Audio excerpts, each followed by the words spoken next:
Pemerintah Iran telah menangkap lebih dari 20 orang yang diduga terlibat kasus pembunuhan pemimpin Hamas Ismail Haniyeh. Dari sekira 2 lusin orang yang ditangkap, diantaranya ada pejabat intelijen senior dan pejabat militer. Dikutip dari The New York Times, hal itu disampaikan oleh dua narasumber yang tak disebutkan namanya.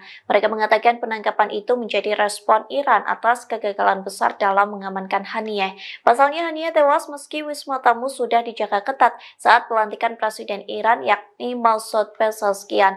Oleh sebab itu, di antara 20 orang itu, di antaranya ada pejabat intelijen senior, pejabat militer, dan staf pekerja di Wisma Tamu tempat Haniyeh tewas. Para pejabat Iran dan Hamas sudah mengklaim bahwa pembunuhan Haniyeh dilakukan oleh Israel, bahkan sejumlah pejabat Amerika Serikat juga meyakini hal itu. Namun hingga kini Israel belum mengakui atau membantah tuduhan pembunuhan Haniyeh.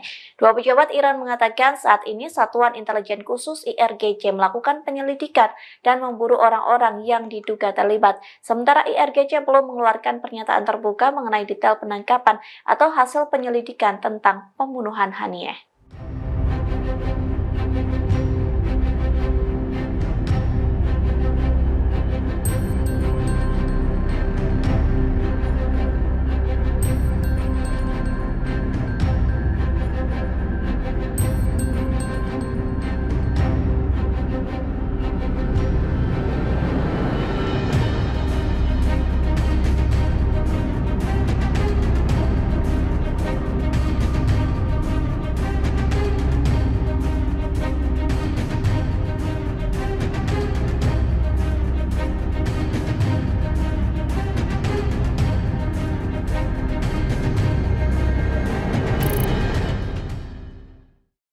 Download Tribun X sekarang, menghadirkan lokal menjadi Indonesia.